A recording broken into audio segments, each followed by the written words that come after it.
Resent a thing by all means if it represents an injustice decreed against yourself personally. But if this same constraint is binding on the lowest and the highest alike, then make your peace again with destiny, the destiny that unravels all ties.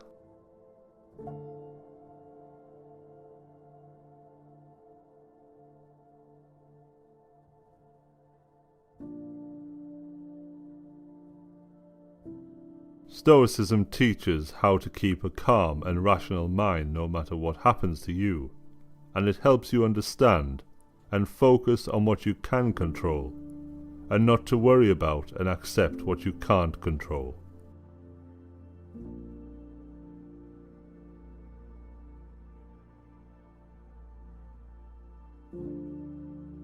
Nothing is burdensome if taken lightly, and nothing need arouse one's irritation so long as one doesn't make it bigger than it is by getting irritated.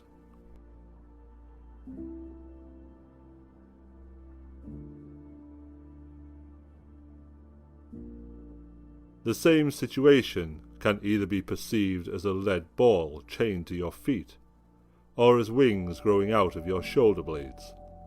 How you interpret the challenge is crucial to your success of overcoming it. Ultimately, it's never the challenges that matter, but how you perceive them.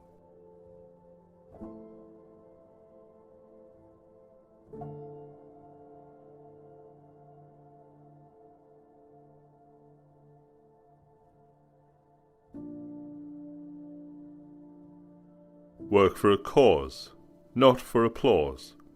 Live life to express, not to impress.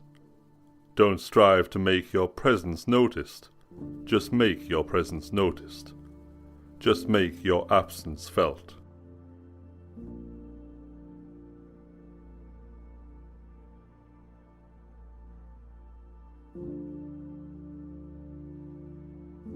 Don't put your life on hold for the promise of a better future.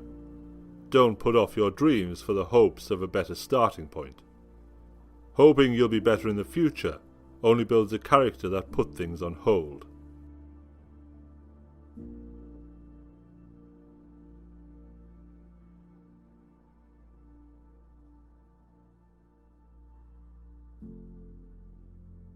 Stoicism is about the domestication of emotions, not their elimination.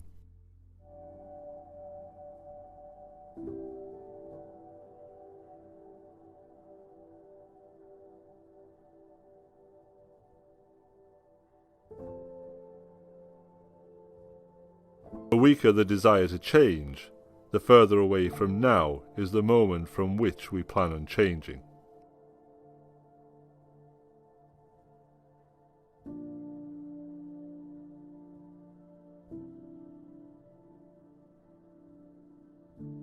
Strength does not come from winning. Your struggles develop your strengths. When you go through hardships and decide not to surrender, that is strength.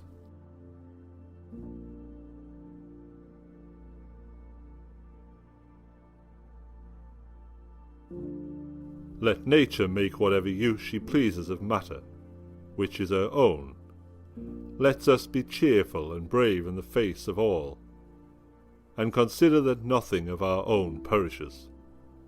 What is the duty of a good man? To offer himself to fate.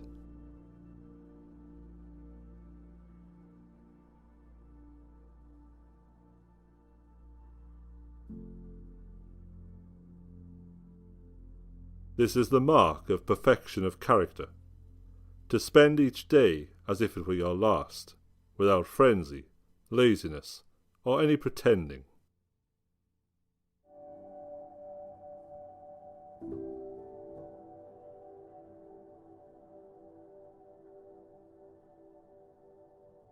Turn the pain into power.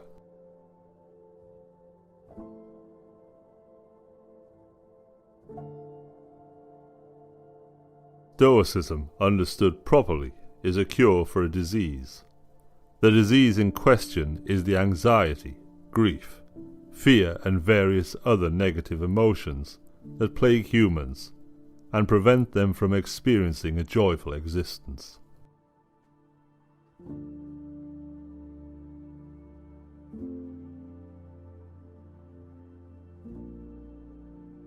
Let death and exile and every other thing which appears dreadful be daily before your eyes, but most of all death, and you will never think of anything mean, nor will you desire anything extravagantly.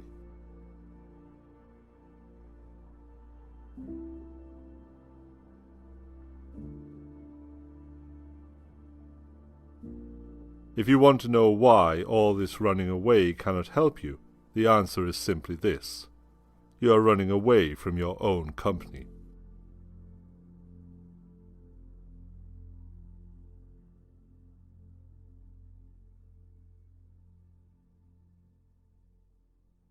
Don't sabotage the long term for temporary comfort and pleasure. Don't burn down the hut for heat. Tomorrow you'll be colder and without a hut.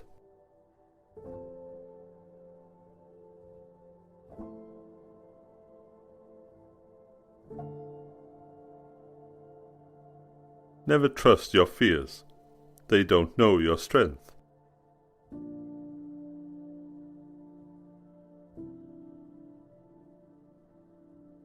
What really frightens and dismays us is not external events themselves, but the way in which we think about them. It is not things that disturb us, but our interpretation of their significance.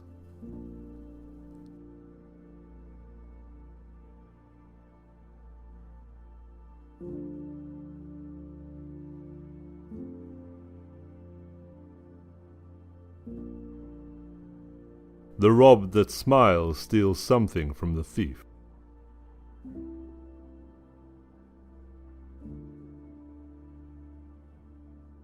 When you feel like procrastinating or acting on negative impulses, the pain of discipline is much less than the pain of regret.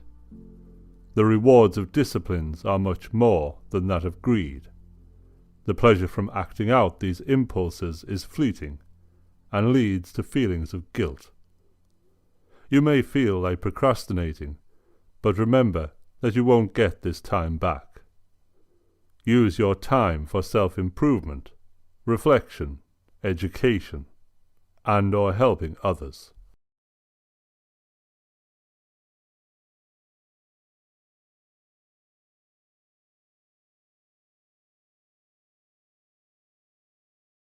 A gem cannot be polished without friction, nor a man perfected without trials.